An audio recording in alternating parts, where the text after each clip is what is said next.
Welcome to episode 10 of the Composer Happy Hour, presented by Whatever and Ever Amen. Thank you so much for spending some time with us. If you are listening to the audio-only version of the show, I want to remind you once again that this episode is also available as a video, which is really the best way to be a part of the conversation. You can find the video at buymeacoffee.com/whateverchoir. And if you are enjoying the show, that site is also the spot where you can show your support by buying us a beer. Your beer money contributions help to support future episodes of the podcast. For the third episode in a row, we are being sponsored by the wonderful Four Fires Meadery. They are an incredible meadery located here in Toledo, Ohio, but their meads are also available for shipping nationwide. I will be drinking some of their stuff during the episode today, and if you want your own bottle, and trust me, you do, you can visit them at 4fmeadery.com. That's the number 4fmeadery.com. More about them later in the show. My guest for today is Eric Barnum. In addition to being one of the most well-recognized contemporary American choral composers, he is also a podcaster. And when you're done here, you should take a listen to the Choral Contrarians. I've been binging it in the last couple of weeks, and it has really expanded my thinking on a number of topics, and in a way that you probably won't find in many other choral resources. Eric and I share a connection, both having done our doctoral work at the University of Washington, and that's just one of the reasons that I admire him. He's a great guy and a phenomenal composer. Today, we discuss Starbucks, winter weather, and whether or not Mozart is any good. My name's Brad Pearson. My guest today is Eric Barnum, and this is the Composer Happy Hour. Eric. Brad. I have a secret. Oh, great. That could be dangerous. I'm ready. You're on my podcast. I am. I didn't even realize that I'm on your podcast and not mine. Crazy. Well, yeah. See, I know you see what I did there. I have been listening to your podcast, and I stole your intro. I don't even know if you still do it, but you did in the early days. Yeah, you need to keep listening, because about 6 episodes in, I abandoned it entirely because I'm like, man, I'm just either running out of secrets or this kind of is a tired trope now. It's kind of I thought it was funny. Eric Barnum, welcome to the podcast. How are you? I am great. Very excited to be with you. Very good. Very good to see you. Old friend from the Northwest. There you go. It's happy hour. What are you drinking tonight? Well, I am stuck working on a narrative document for promotion and tenure for my university. So I am absolutely needing caffeine, and yet I don't have one. So I have nothing right now. I came with nothing for you. I understand. I do have a beverage. And for the sake of the listener and a sponsor, I'm going to introduce it. So we've been really lucky to have a sponsor the last couple episodes. And are you familiar with mead? Yes, I've heard of it. Yeah. Yeah. So I'm drinking a mead, which is, essentially a honey wine. And this is by a meadery in town called Four Fires Meadery. Mm. This particular mead is Grafted Branches, which is an apple mead aged in bourbon barrels. So, and this would be the drink of choice for my heritage, Old Norse people. I'm 100% Scandinavian. Well, okay, 95%. Yeah, right. Whatever. Sure. Swedish and Norwegian, but this was the drink of ye old Leif Erikson and Papa Eric. Eric the Red. All right. What does it taste like? You're drinkless, but I'll say cheers just the same. Cheers. And it's delicious, of course. What is it? Uh, What does it taste like? I mean, a little apple pie like, right? Because you get kind of a little smoky back end from the bourbon barrels. But I mean, it's definitely sweet forward, right? So it's apple and sugar, but I it's was surprised when you held delicious. it up that it was dark. Why is that? Just the light? It's dark. No, I How mean, it's pretty dark. Yeah. Uh, I thought that mead was. I mean, are all meads dark? I don't know. no, I mean, the color is just, it's like wine, right? So there's a huge wide Okay. color palette, and Yeah. kind of depends on what they put in it. But I've been enjoying a lot of mead lately, and fortunate to have them as a sponsor for the show. So Are they local? they're in Toledo, and of course, people listening will hear me in the ad run that I run in the midst of this. They Oh, are shipping nationwide, so if anybody great, is interested, but they are based in Toledo. Yeah, great, awesome. yeah. So, how are things? How you been, man? Um, well, I I think for this podcast and your listenership, I will be honest. No, I'm a bit tired, and maybe other people kind of get it. I mean, there's sort of this summertime uh, was, I think, really great. I really sort of turtled up with my Yeah, family. What I mean by that is we didn't turtle up. We turtled up together and then went a bunch of places. yeah, So I did quite a bit of traveling this summer, but a good analogy is, this whole weekend analogy where you work and then you have a great weekend and then you're more tired than, you're more no, tired after the weekend than when you start on Monday again. And that's sort of where I'm at. Like this is the Monday of the school year coming up, and I've just got projects going, too many. I feel like I've dropped a lot of balls along the yeah, way, and I'm sort of feeling a bit guilty for this thing over here, and a bit. That being said, um, I had a great summer. I saw some mountains. I climbed a mountain. I finally got to climb Katahdin in Maine. Um, got to see the coast. Um, so I mean, I cannot complain, and I get to go back to a school where I know that there will be good music making. I know that there will be. I'm excited to spend time with those students, and my older son is 7, so he's going into second grade today, nice. and we that was a wonderful time this morning to see him off one more time. And then our youngest is 4.5, and he'll be going to pre-K very soon, which is now, so we're in the transition. We're in the Yeah, transition period of seeing them really substantially get older. So there's a lot of joys, a lot of joys. But as you can attest, just things get tiring. I mean, life gets tiring these days for a number. I It's hard to be an adult. How about that? no kidding, no kidding.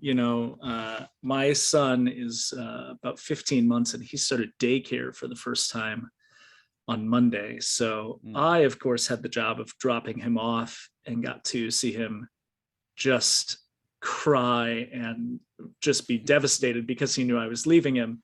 Yep. My wife got the job of picking him up, where she got all the joy Yep. of seeing him recognize her when she walked in. So I'm a little envious of that, but yeah, you You know, are the abandoner and she yeah, is the rescuer. yeah, That's gonna be the yeah, the nurture that's developed. awesome, I do, awesome, I do. Hey, I had some of those too. We're all yeah, they'll learn because yeah, you'll for be the sure. one that gives the candy, and then mom will be the one that gives the broccoli. So there's Well, there's I payoff here and there. I cook dinner most nights, so he Okay. knows I'm taking good care of him. So Okay. Good. Good. yeah, Good. Good. Well, we're gonna move pretty quickly tonight. I know that you've got some other things going on, and so I'm just gonna like bust through some stuff here. But I want, for the listeners who may not know you, or even those who know your music and know a little bit about you, we're going to go, this is going to be a deep dive. Can you tell us when and where you were born? I was born in Crookston, Minnesota in 1979. And Crookston, I just will say, mhm, where is that, right? Crookston, if you were to, an easy way to say it, most everybody kind of knows. If you were to go straight north of Fargo, which some people don't even think is possible, but it is, to yeah, go farther north than Fargo, another hour and a half. There is a town up there that some people have heard of called Grand Forks, North Dakota. yeah, And Crookston is about 20 miles from that on the Minnesota side. So all there is up there is flat Red River Valley beet fields. huh, That's really all there is. yeah, Not a lot of and trees, nothing. yeah. What are your parents' names? My dad's name is David, and my mom's name is Mary Lou. And what did David and Mary Lou do when you were growing up, or what do they do now? Yeah. David, my dad, was a science teacher at the local high school. And we had a big high school, so it is the high school, even though he taught seventh and eighth grade science. And along with that, he was a track coach, he did football coach, he taught driver's education in the summer times. As many teachers in the 80s did, they did Yeah, all that sure. other stuff like, Right. and then he ran clock at the basketball games. My mom did the noblest profession, I think, which is stay at home with us a majority of the time. And then she transitioned when we were older, sort of driving ourselves places and stuff like that. She transitioned to working at an eye clinic Cool. as administrative. Now, I mean, they moved to Park Rapids, Minnesota, which is right in the heart of Lake Country, in the very center of Minnesota, where all the vacation stuff is. They own a nice house there, and my dad continues to work. He just turned 70. He he will not stop working, probably. Yeah. That's his way and the way of many of that time period, I think. The Yeah. just And they just can't stop. sure. Were they musical? Either of them play instruments, sing? I mean, what's their musical experience like? I would I think that they were musical. I just don't think that musical expression was something that happened sort of noticeably so. They loved music. I remember for my mom, I remember her having um, records, of famous artists at the time. Some of the time, and hearing those, but and then also, going to church and hearing them sing. And if I recall, they were singing in tune. Yeah. As as a adult choral artist, thinking back, were my parents singing in tune? Yeah, sure. As a kid, trying to remember it, I think they did, and I think they sang the parts as well in the old hymn books. Um, so they were, but I don't. It just wasn't. I think what you're asking is, was it a part of like their daily milieu? Was it? And it Yeah. wasn't really. But one thing that they did advocate for me and my two brothers, was that we were going to take piano lessons. I mean, Hmm. we were forced. And I do mean forced. I mean, Yeah, sure. at that time, I mean, there were tears shed. There was an egg timer put Yeah. on the piano, and the minutes were set. And if you didn't practice, you had to sit there either crying, it didn't matter what you were doing, you just had to fulfill that time. And I think over the course of time, all three of us went different directions. I mean, I was sort of a guilt-ridden kid that it kind of had a thought in my mind of like, I guess I'm sitting here, I don't want to do this, but I might as well, since I have 30 minutes that I have to sit on this piano bench, you know Yeah. and so I started to actually do it and like it. Whereas my two other brothers, sort of, they did it for a few years, and then I think now me being a parent can sort of tell what their attitude was. It's like, okay, we did our penance, and now we're gonna let these kids off the hook, so we don't have to listen to them anymore Sure. complaining. And and so I just kept going, and that sort of, they encouraged music. They encouraged us all to pick an instrument in fifth grade, and they encouraged us all to sing in the choir, and all of us did that. But Yeah. so were they musical? I think they're musical supporters. You know, Yeah. they enjoyed seeing music happen in their kids. So besides their church going musical experience, which any good Midwestern Lutheran kid knows what that feels like, right? Was it Lutheran church you went to? It wasn't, but Ah, it was a Baptist church, but it was got I it. mean the same, essentially the same hymns, I Sure. would assume. But were did they listen to music around the house? Did they listen to like radio pop music? Are there albums or things that you remember hearing around the house when you were young? Honestly, if I were to, I'm if I say this wrong and they hear it, I'm sure I'll be told like I forgot about stuff. But Yeah. I do remember there being a record player and that, but I don't remember listening to a lot of it. That, I mean, if I could remember a radio station on, it would be the local city radio station, the talk radio station that talked about the news and what was going on in the town. I do not remember music being played in the house very much, to be honest. Certainly not. Well, I can 100% say not, in the when I was growing up, it'd be the 80s. Certainly not like what was prescient at the time. Not, we Yeah. weren't, listening to Firehouse, in our house or something like Sure. that, which I by the way, I love Firehouse.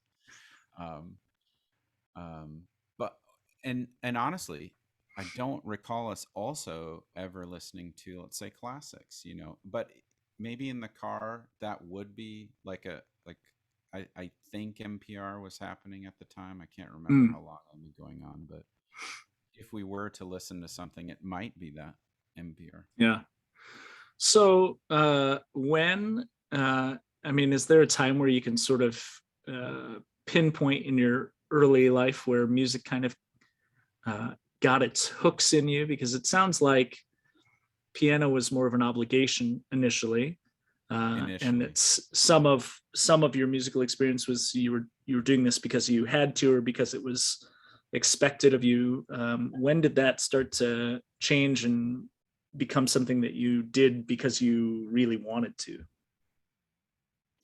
well, I don't want to overstate it. The obligation did move to, I think, enjoyment fairly quickly, even though it still like intersects a little bit Yeah. with obligation.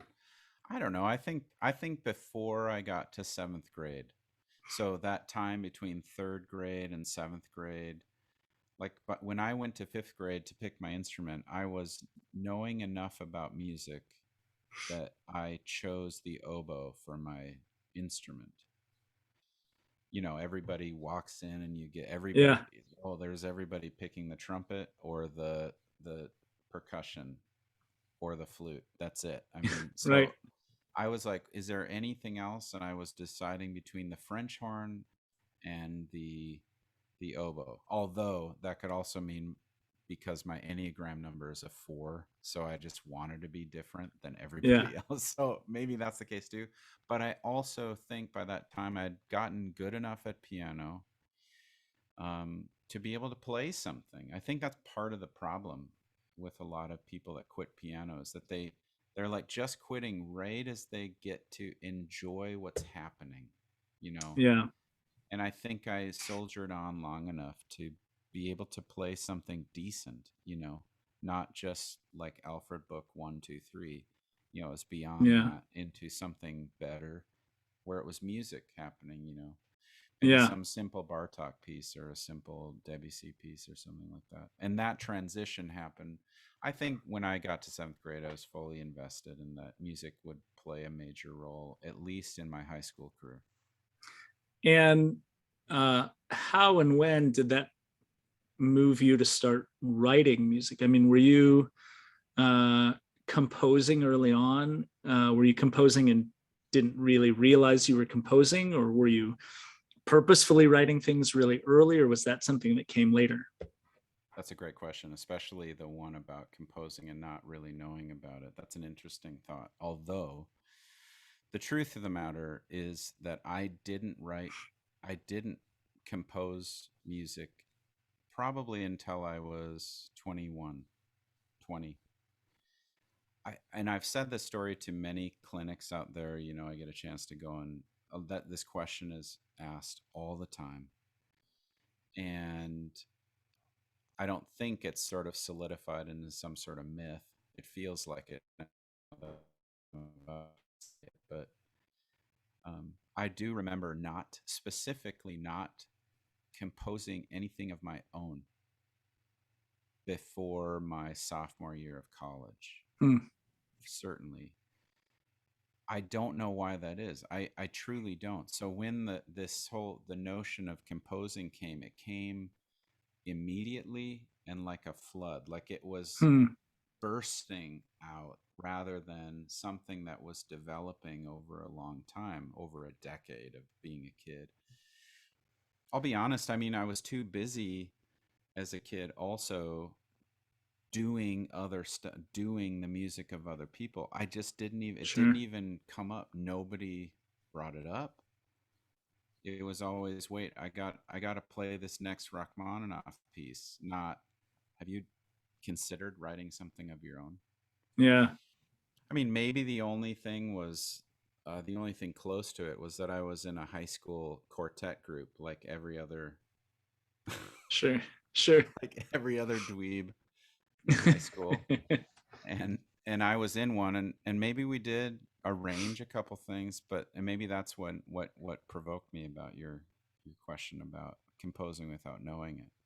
But to Yeah. be honest, I mean, I have a visceral uh, memory about sort of deciding I want to compose and compose for the sake of catharsis, to compose with a purpose, not just to create music, Yeah. but the act of creating music as a vehicle to release emotion. That's sort of Yeah. why I started writing. It wasn't any other reason than that. Well, I'm a little bit later going to ask you about some specific pieces, and I have a feeling that that will uh, that will come up again because Great. you have written some, I would say, emotionally charged music, which I guess most composers do, right, at some point. But uh, we'll talk about some, at least one specifically that I think is pretty highly emotional and is Uh-oh. a cathartic sing. I want to step away momentarily from asking kind of big life questions. We're gonna play a little game, I'm if ready. you'll indulge me. I'm ready. So because our sponsor for the episode is Four Fires Meadery, we're going to play a little game called Fire Not Fire. Okay. It's going to be kind of a rapid succession of things. I'm going to give you an item, a topic, and you'll tell me if it is either fire or not fire. And you are free to expand on that if you want to, but you don't have to. Okay. But here's a really odd question. Like, if, what if, is this like too soon for those who have lost their homes to fires? Just kidding. Might be. I You're was you're like, right. wait, You're right. you're saying that fire is good, right? Or is Yeah, not fire is good. fire good? Fire is good. Okay, fire is good in this case. I was just thinking, like, what if somebody hears this that fire is awful? No, I'm just Eric, okay. I I'm I ready. tell you. I'm ready. Hey, Uh-huh. this is how we do it on my podcast. Just let it roll. Just let Uh, it ride. I mean, I Let it just ride. recently finished an episode of you doing really phenomenal Italian accented English. There you So go. Hey, I understand. Okay, this is fire, not fire. Minnesota winters. fire. Yeah, you like the snow? Yeah. You're Okay. okay. Yeah. I think growing up where I did is helpful to making it enjoyable because I mean we are an hour 2 hours from the coldest place in America, Yeah, consistently the International Falls area, and I remember waiting for the bus, you know, negative 20, 30, 40 degrees. And it just, I don't know. I have a very um, special love of feeling the wind on my face at negative 10. I No one in the audience probably has any understanding of why I would say that, but I do. I love it. It's refreshing. I don't like humidity, so Yeah, cold strips the air of that, and I do love winter quite a bit got it. actually. How about Minnesota summers Not fire, because of not fire. humidity? Well, and Right. mosquitoes, Yeah, and however cold it gets that hot in the summer too. Even way up there, it'll get into the 90s and hundreds. And I just look, like I said before, I'm Scandinavian, and with that comes sort of the blood of. I just don't have the equator in me. I don't I have. It's understand. just the tundra is where I I belong. understand. All right. Number three, sushi. Oh, I at one time would absolutely say not fire, but that's probably because I never had sushi. Do you know Yeah, what I mean? So many I people do. just don't, right? So I'm gonna say um, a small campfire, a Sure. tiny, it's keeping you warm, but it could go out at any minute. Yeah. All right. Good. Number four, coffee from Starbucks. Ooh, well, um, I'll say not fire, but I do remember two things I'll share. We lived in Seattle for a Mm-hmm. while, and so this is a complicated question because there was a Starbucks in the university. What's it called? The down the hill from the college, University Village. Yeah, U Village. Yep. There was a Starbucks. U Village. There was a Starbucks there that had a clover for a while. Mm-hmm. Um, and I remember a colleague of mine, Maya, and I would Mm-hmm. go there and talk about nonsense. Usually, like we'd be like, "Well, tell me about the glass bead game." Oh, great! Here we go. Boy, I just can't picture I that from the can't two of you. wait. Right, I can't wait. And then, but they had a clover, and so the concept a clover is a brewing method machine, and the I'm sorry, but that was some of the best coffee I've ever had was out of that clover. It's just a different, and it didn't matter if it was Starbucks Sure. at all. I mean, they were doing legitimate high quality beans in small. I mean, it was super expensive. I mean, it was $4.50 for like a 10 ounce or something. Yeah. Which, I mean, we're not talking about a latte. We're just talking about black coffee. Right. The other thing I remember long ago was this roast that they had called Red, and I think they released it during Christmas. Never seen it since, but I think this Mm. was maybe 8, 10 years ago. And so, like I said, I think this whole concept of I do consider myself a coffee snob, but there's a sort of a sense of snobbery that goes to the point where you can realize that fake snobbery exists. Yeah, Do you know what I mean? I And do. just the downing of Starbucks doesn't make any sense to me anymore. I Sure. totally get it. It's corporate. It is they're, you know, on every street corner. But on the other hand, um, they do have, if you're looking right, they have fire to them. I would say the capacity to make great coffee, but not always the will to make great coffee. I think so. But yes, And that's good. I think, that's fine. But sure. like I said, I would say not fire except for Yeah. the occasional spark. All right. Number five, Mozart.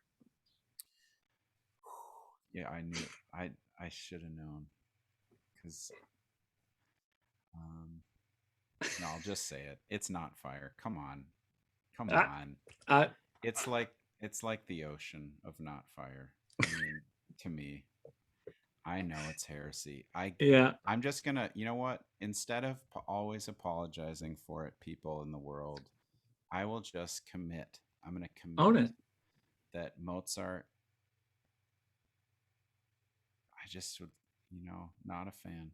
Not a fan. Hmm. That's heresy. I totally get it. Whatever. Let's move on. Number 6, really long books. I would say fire, although in recent, oh no, I'll still say fire. I was about to say sort of run out of energy to read long books, but you know what? No, I have several that I have loved recently, so I'll say fire. You're a reader. I've read a lot I in get my it. You years. read a lot. Uh, so on the same kind of in the same vein, how about e-readers? I don't have one, so I don't know. So Not it's fire. always you always have a physical book. The physical book, yeah. Yeah. Uh, I generally feel that way about books that I care about, but I have recently, like, if I just want to read like, a quick, dirty, like crime novel, Dan Brown. yeah, oh, come on, I love it. So Give that to do you me. use like a Nook or something? I've got like an iPad mini that Oh, I got nice. free at one point, and so I've Yeah. got the Kindle reader on there, and Okay. yeah, for stuff that I is just like that, it's great. It's great. Do you get tired reading it from it? I usually don't have enough time to read at once to be tired Oh, from got it. reading. Got It's it. Got it. I read stuff like that because it's 2 3 minute chapters sometimes, and I can Got it. pound out a Yep. couple of those. All right, number 8, pineapple on pizza. Oh, I just had this. It's fire. I just had it the other day. See, you're keeping the controversy coming. Number Do you 9. not like pineapple Oh, no, on I, pizza? I do, but that's a whole thing. There are people that hate that. Because, well, but what's the pizza called? I um Like a that has Hawaiian. it. Hawaiian. There you Yeah, go. Yeah, that's I'm great. telling you, it's controversial.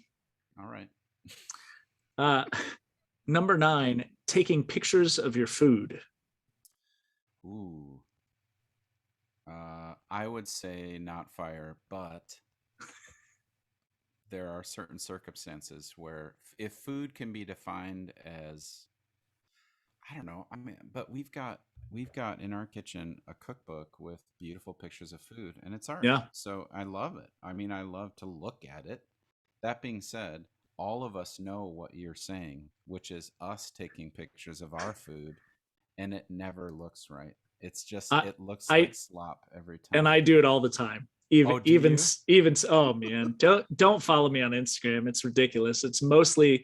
My Instagram is pictures of food and pictures of my baby, and that's it. Do So you try when you take a picture of it? Do you try to like put it in, like, do you make sure that you have the cutting board out and you stick it on there and you're doing a picture of it like that? yeah, sometimes. I mean, I certainly sometimes make an effort, but you have to, again, especially recently. Like, my cooking has gotten better.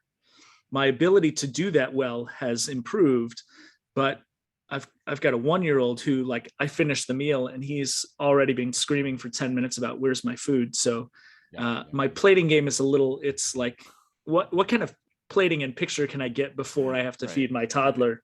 right. So yeah, You've got to feed uh, Instagram is what you got to do with that's food. right. That's right. Man, get your Uh, priorities right. all right. All right. Last one, fire, not fire, deciding to record a podcast.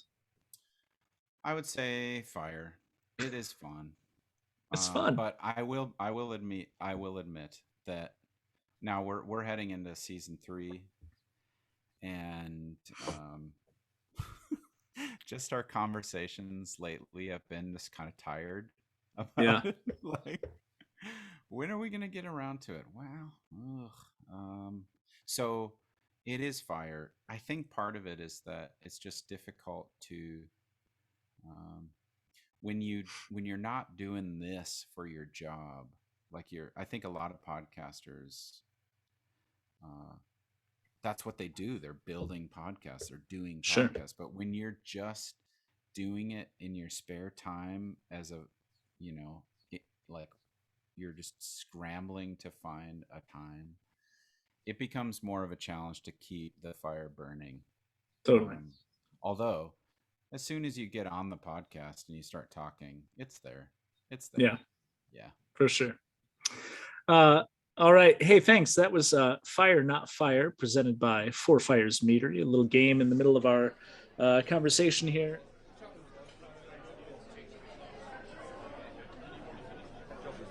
Okay, friends, I want to take a minute to tell you about the sponsor for today's episode, Four Fires Meadery. First meadery in Toledo, they are making some absolutely incredible stuff.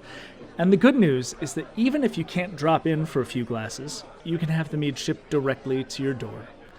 I am not sure I can imagine a more exciting package to open. Right now, on their website, you can order things like Manghost, a mango pineapple honey wine with ghost peppers added. The ghost peppers might sound kind of intense, but the sweet and heat are amazingly well balanced. Or maybe a bottle of Little Pink Lawn Chair. This is their strawberry, raspberry, and lemon mead to give you a taste of pink lemonade in the summer year round. I had a glass of this on their patio a couple of weeks ago, and, well, it's the perfect summer beverage. If you want to try some, visit them on the web at 4fmeadery.com and order a bottle today. They're shipping nationwide, and you don't want to miss out. Again, that is the number 4fmeadery.com to order your bottle today. I also hope you will show them some support on social media at Four Fires Meadery on Instagram. It's a great follow. Buy some mead, you won't regret it. And now, back to the conversation. And I want to start, and this is a little intense maybe, but I want to ask you if you'd be willing to talk a little about Sing in the Dark Times. Sure. I haven't talked about that piece in a long time. Well, I love it. It was, I had an opportunity to sing it at the University of Washington, and it was just an incredible experience. So I wonder if you could tell people a little bit about the genesis of the piece, where it came from, and yeah. If I'm recalling correctly, this was when I was living in Seattle a long time, and I had started to sing in a group called Choral Arts, who now goes by the name Choral Arts Northwest. I had established a really, really great friendship with their conductor, Robert Bodie, who had decided over a number of years to do several pieces of mine. Which was a gift because that choir is pretty good. They they do some good work. They got some great people in there too. And I started singing with them, but also, Robert and that choir does a lot of commissioning. And I remember, now that I'm talking about it, I remember sitting down with him. I can't remember where it was, but I'm pretty sure it was in Capitol Hill. Those of you that know about Seattle, and we talked about the possibility of writing something for a concert the next season. And maybe some of my favorite words were said, which was just do whatever you want. Mm. And he just threw out, some commission price and all this stuff and he said, and then I said, well, I would like to write something more substantial and much longer than I think you were initially thinking. I wanted at the time, and I want to sort of push myself.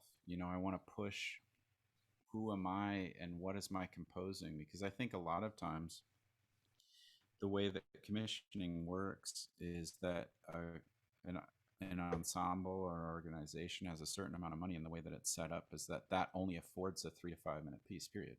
Sure. And the composer is just going to take that and go, well, that's all I'm going to write for you because that's all the time I have to fit that amount.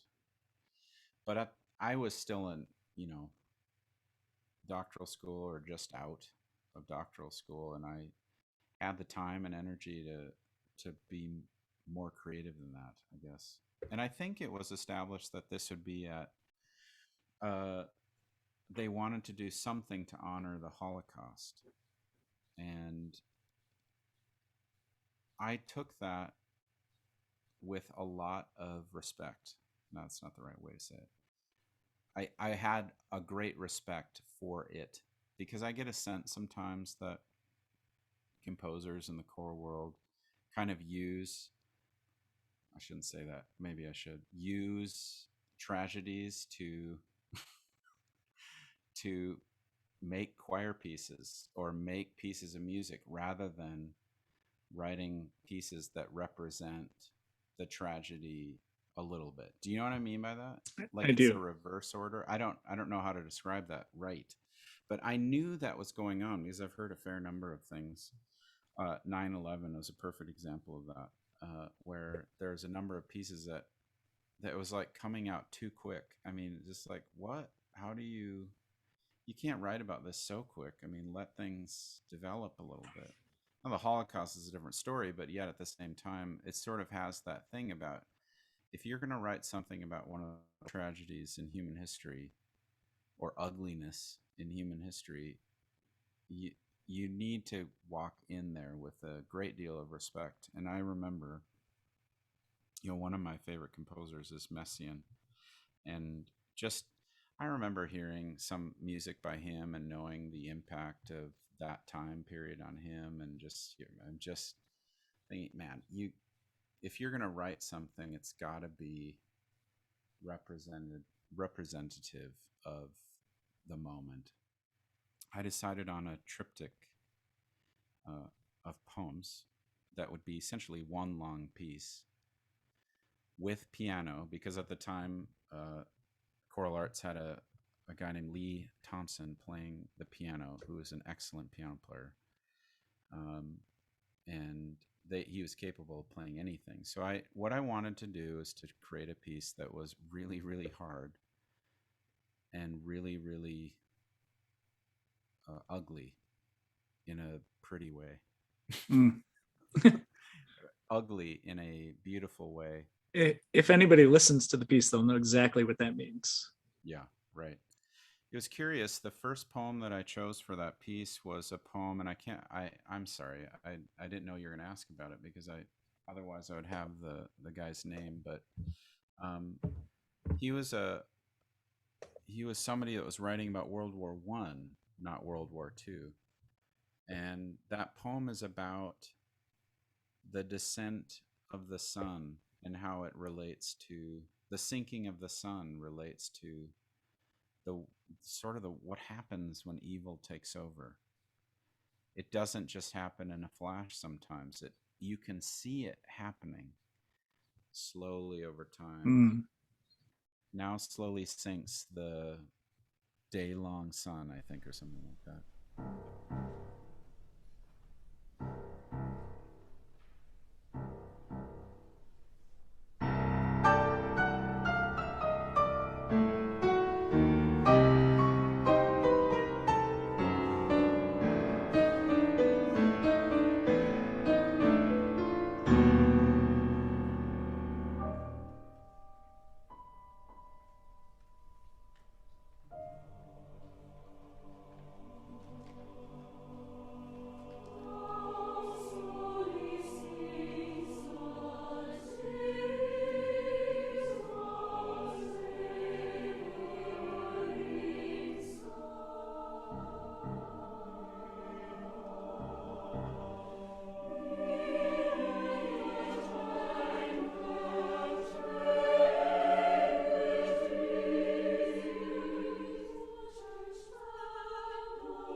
And then there was some sort of the only other thing of really to talk about in the first piece was this motor that happens in the piano that I sort of did, which if and when you listen to the piece really speaks to impending doom. You cannot help but hear that and not think something bad is going to happen. Well, because it's moving, right? The piano is this kind of driving Right. rhythmic force, but it's also really uh, kind of disjunct in its movement. Mm. And so it's not. I mean, you know that it's disconcerting, and of Yes. course the choir at the end of the first movement really kind of raises to a scream. I mean, it's Yeah. a kind of guttural sound coming from them. So yeah, the piano definitely pushes to that.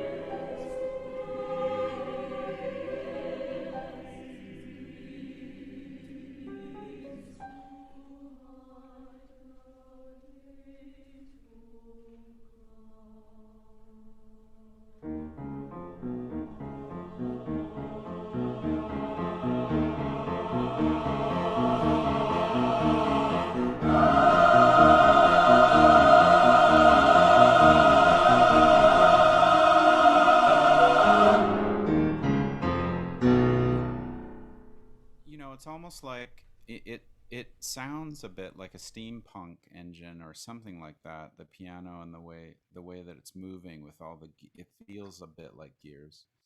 And a good way to explain it if you're to do this piece would be to maybe that's the train that's leading you to Auschwitz or something. This Yeah. this is the machine that's bringing you to movement two. And movement two is probably one of the better pieces I've ever written, or the better moments. And what I love about it, I mean, Arvo Pärt was probably one of my bigger influences for that moment. In that, oh, what was it? Fiorellina, I think, is where it's just a violin and a piano, and the piano is just playing. Oh no, that's just piano. I'm sorry, I can't remember which one. Anyway, there's an album that he had where it's very sparse, very cellular, and it's just triadic movement continually, and it's like blowing your mind. And that's honestly where this sort of came from. And the poem is about a big pile of hair, a big Mm-hmm. pile of hair, and at the bottom of the pile, you find a pigtail. That's really all it is about. But even me saying it is horrific. Even me saying it out loud is amazing. Um, it's just unbelievable. I was just listening to it 10 minutes before we talked, and the second movement. So I mentioned the first movement ends with this kind of guttural kind of scream from the choir, Yeah. and then the piano comes into movement two, and it's at the very onset. It's very sweet, Mm. and you kind of go, "Oh, I'm going to get. I understand where this is going. There was this tension, and I'm going to get some release here." And the piano starts really pretty, and then it almost immediately becomes terrifying Mm. in the way that like children are used in horror movies.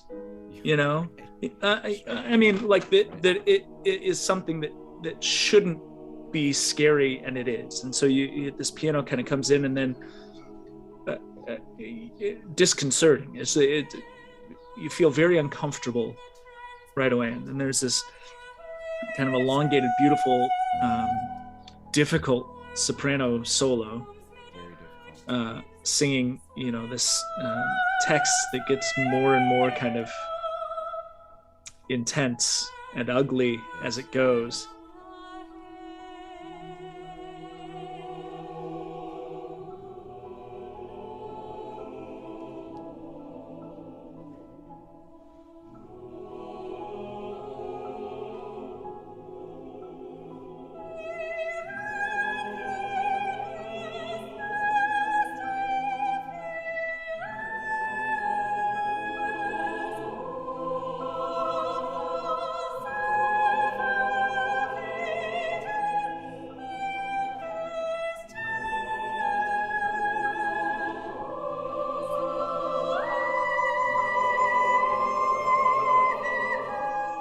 And the choir at the end is repeating no, no, no, and kind of building No. there. And it's No. Yeah. yeah, and about a pigtail with a ribbon, and it is yeah, it's stunning. The two things I'll highlight is no is not in the poem. That was me literally thinking no as a composer, and then writing chords that are underneath it going, no, like we're watching this and going, no, we need to agree, no, no, over and over again. Meanwhile, the soprano solo I thought was so one of my favorite things I did for this particular piece was at the end did essentially the soprano solo when she starts to sing about the pigtail, it moves into a very very sweet childlike melody. I mean, a very very sweet nursery rhyme Hmm. almost underneath all this no no, and yet the piano almost like in a horrifying, when you're in a sometimes when you're a horrifying movie and all it's just the sustaining character of Hmm. something is horrifying.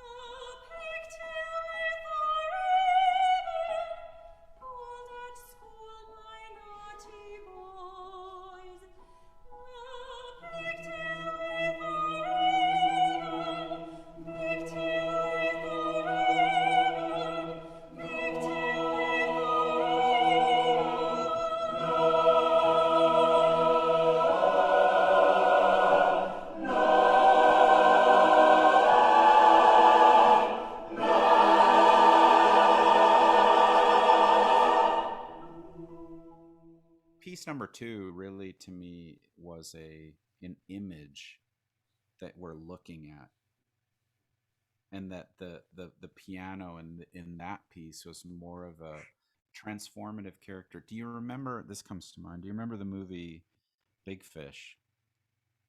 Big Fish with, Mostly. yeah, well there was a scene that was popular when they were in the circus and they saw each other, I think, for the first, I don't know this movie very well, but this scene comes to mind where the popcorn flew in the air and stood in the air and Yeah. they walked. That's kind of what this is, where things freeze and the piano is just the tinkle of the frozen Mm. everything around it.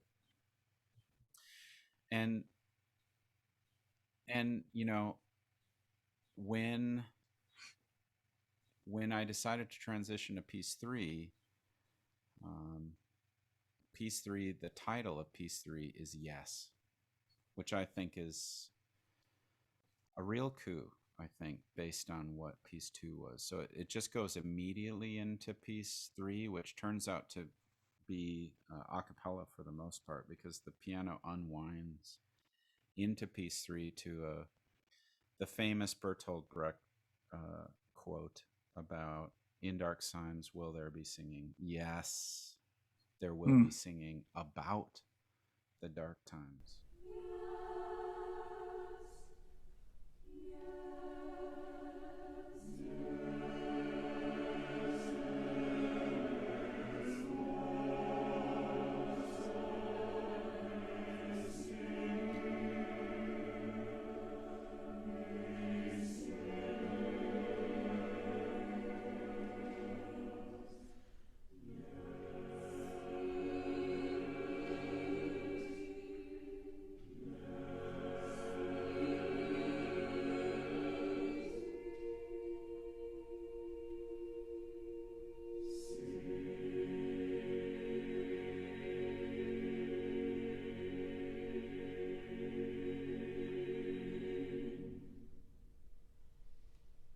And so I really solidified with the word yes.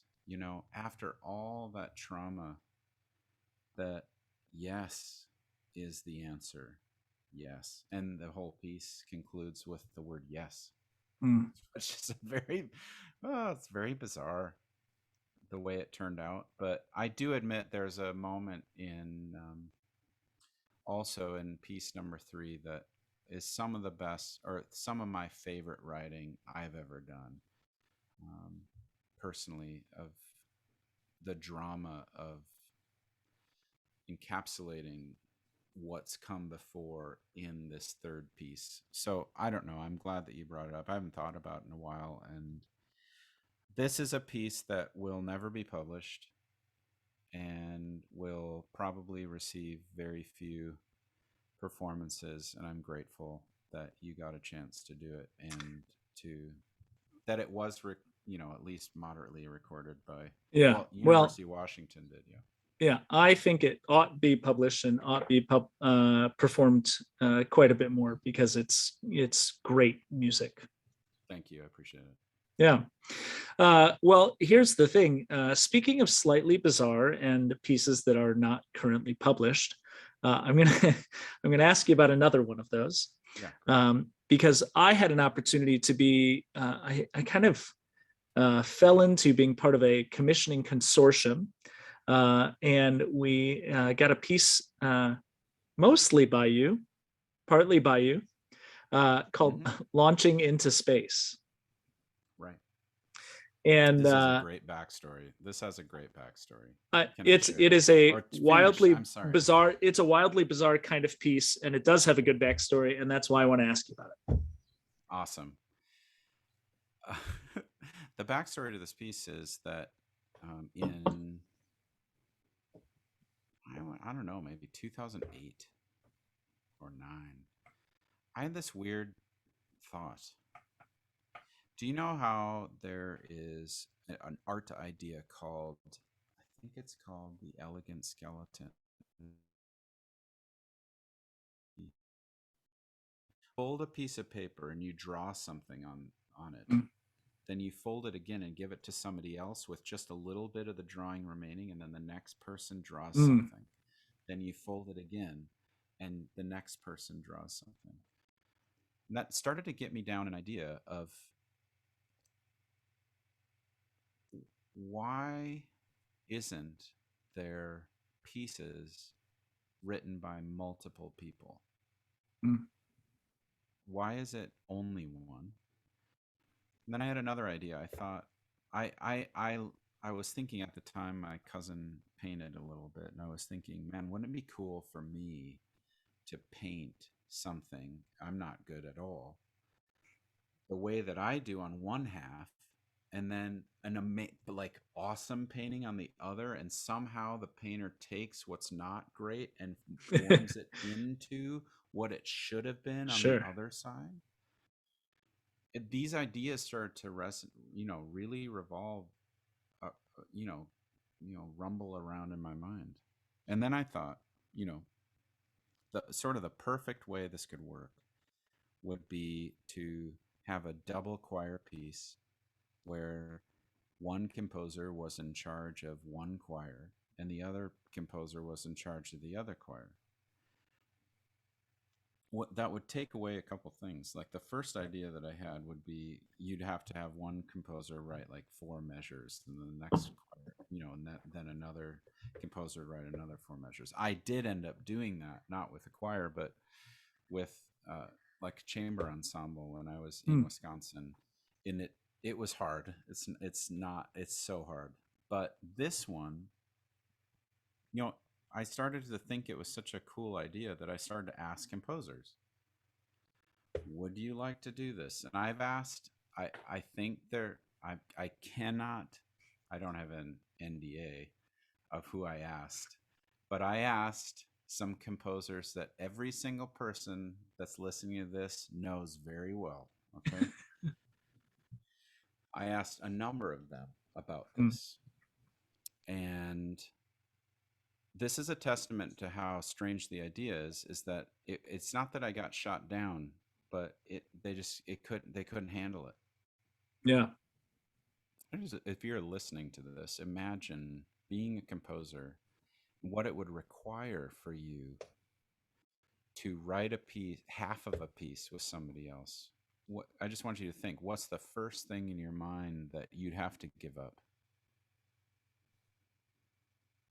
I think one of those is autonomy, complete and utter Mm. autonomy. You don't have a say in the whole piece. Now, so if you're a composer that everything has to be your baby, and you're a composer where everything better be exactly you because you are your music, and you you know what I mean? There are a lot Yeah. of those composers out there. They can't do this. They couldn't do it. So um, I asked many people, and then I can't remember where it was, but I asked Tim Tkach, who is one of many Minnesota composers of my age, uh, that is a great guy. Used to be a cantu singer, very good composer. Is married to Jocelyn Hagen, who also is a composer, and they run Graphite. And upon him kind of getting jazzed about the idea, and I think I asked him because I sensed in him that this he was capable of what this piece required, which was vulnerability. That's all. That's what it would require. It would require you to accept things that you're not comfortable with. And so he had the engine of Graphite to sort of form a consortium, and we sort of designed the idea, and then he brought a poem called Launching into Space, which is fabulous. It's about essentially about love, all in all. And then we started the long tedious process of each writing a choir. I wrote choir 2, he wrote choir 1. And I think the way it started, I'm like, how do you even start that? I think I said, I'll create an ambiance, and then you just start writing whatever you want. I think is what I said, because I felt like, since this is my idea, I had more of the ownership of vulnerability on me. Like I was letting myself go. I will write anything to whoever, whatever he does. I will Yeah. try to. And because if there was one thing that I enjoy about myself as a composer, it's that I don't think I am in any of my music. I don't need that. I can be wrong, or it's not a big deal to, um, well, whatever. Anyway, the point is that started, and, like anybody could guess, there were things that I did that he did not like, and there were things that I did that he did that I didn't like. And there was pushing and pulling and prodding and, um, agreeing to leave some things and then reworking a few things. And I think what's left is, something completely bizarre and unique, completely bizarre and unique. And yet it it I actually think turned out really cool.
My big thing in the whole piece was wanting to make it uglier, to be honest, to make it more chromatic, to make it more something that direction.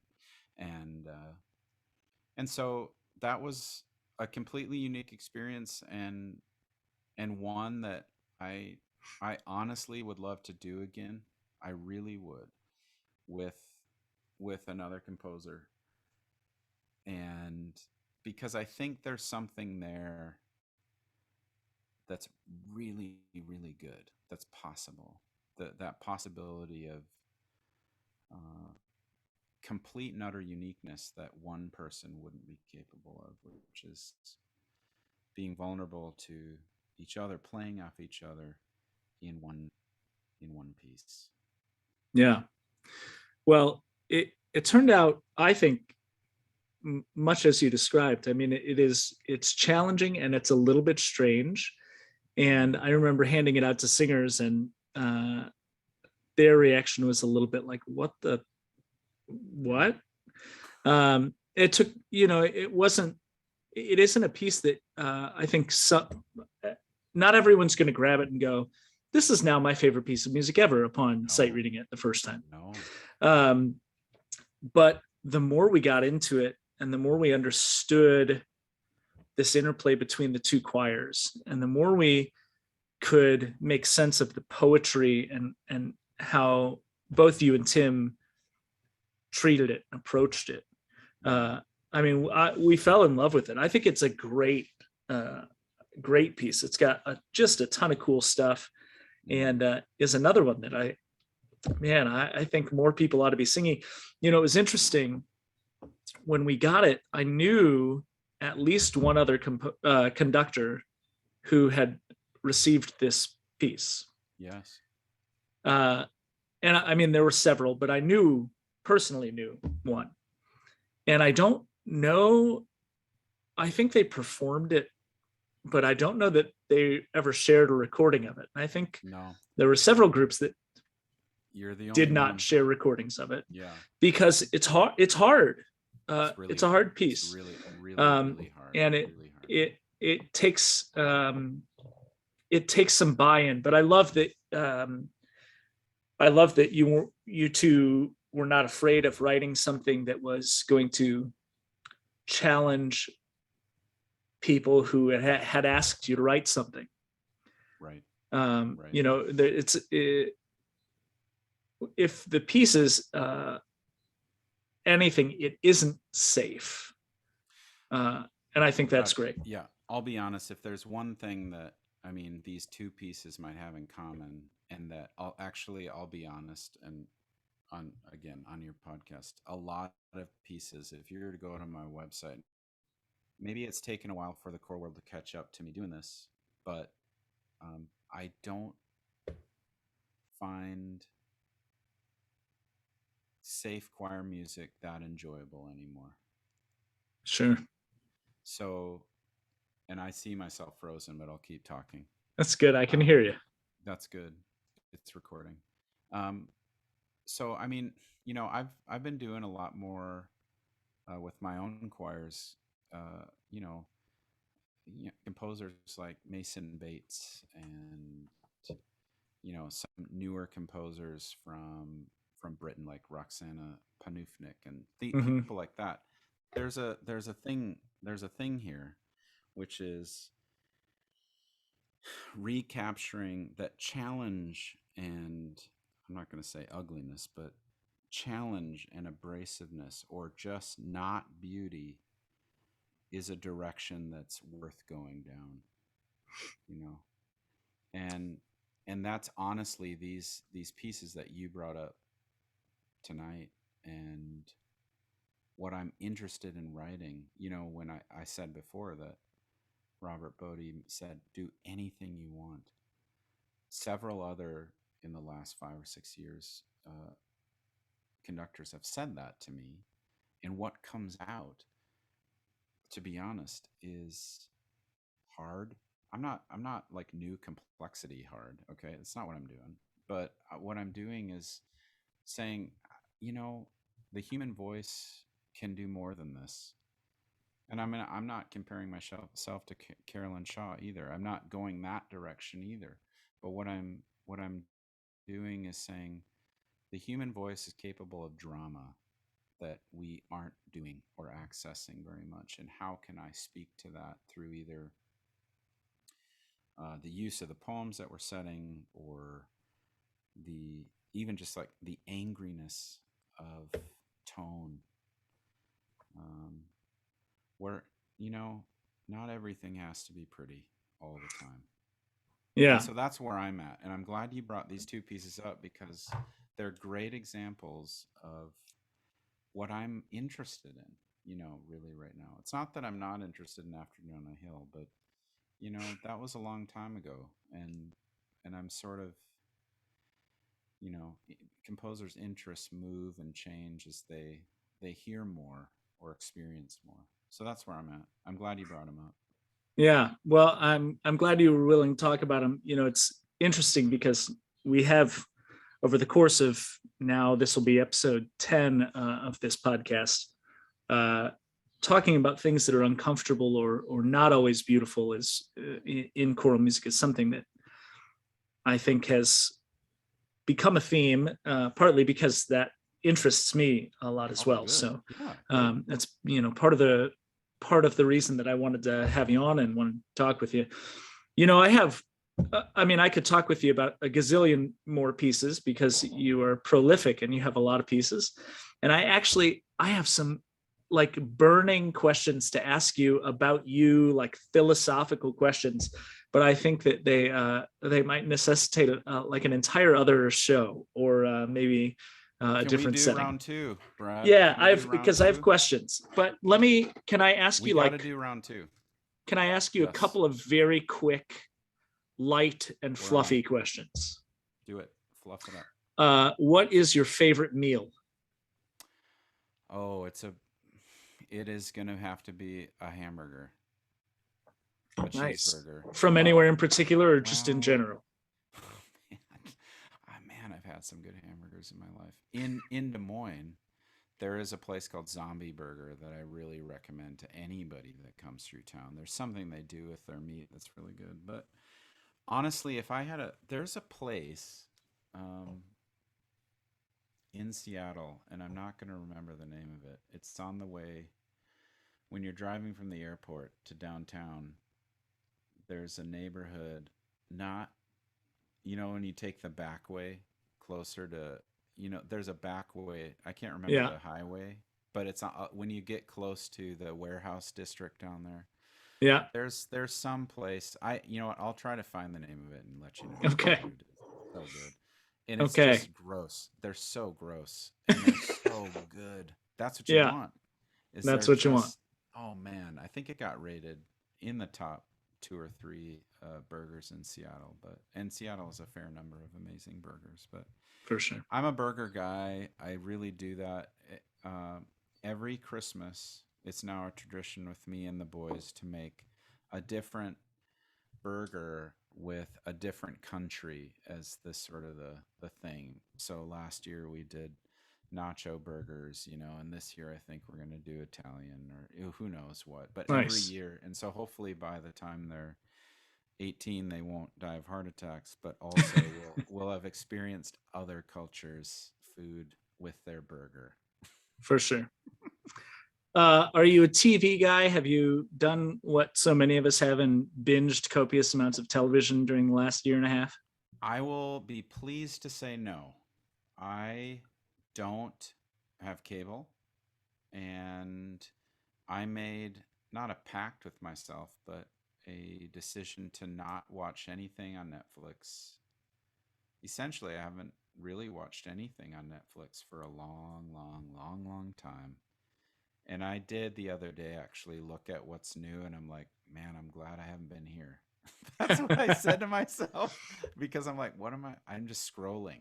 I'm just scrolling. Yeah. Does anybody else just scroll through these apps and you're like, I Sure. don't know what to watch? Oh, I could watch Total Recall. Oh, I remember that. Oh, I could watch, you know what I mean? And then you Yeah. end up just not. There's a few shows that I think I watch, but no, I've been successful in not accessing my delta waves too much. Well, you're a better person than I am. Although, if I could, the one show that I think came out last year that everyone should watch because it is absolutely joyful and wonderful and will make you feel good about yourself and humanity is Ted Lasso. It's on Apple TV, and it's awesome. I'll have to look it up. It's I'll awesome. look it up. I'll look it up. Okay, I'm going to ask you one more question. What was the last book you read? Oh, fully? Or Like fiction or are in the nonfiction? middle of reading, whatever. Well, I'm honestly right now. I've got several going. One of those is I'll be honest. I'm currently reading Fox's Book of Martyrs, Okay. which is a book chronicling all the martyrs throughout history and their stories. That's that's what I'm reading right now. It's on my on my countertop. And how is it? It's fascinating. It's fascinating. I mean, it's. I know that you're laughing. You can't see my face. I'm not I laughing, mean, but I I'm mean, not laughing. that's probably one of the last things you would have picked, probably. But I don't know. I'm fascinated. It's amazing, and it reminded me, uh, Kierkegaard in his book, "This Present Age," was talking about our age. The age after. I mean, he was talking about his own age in the late 19th century, but it's so prescient for right now. And he said, what the world needs is not geniuses, but martyrs. That's what the world needs. And it's fascinating when you read about martyrdom, just the different sensibilities that people have than we have today, which is nothing but protecting. We love and crave safety, but there's a class of people that were totally of a different mindset, just a different, you know what I mean by that? And so, Yeah. there's no implication necessarily other than it's just sharing the story of these martyrs. And it's really fascinating to read about them. And I mean, other than that, I can't remember what else I'm reading, but that's what's on tap right now. What are you reading? I'm reading nothing worthwhile. Actually, I've been the last couple of weeks. I've been reading through. I'm an Amazon Prime member. Yeah, there you go. And you get at least one free book, or sometimes a couple free books every month.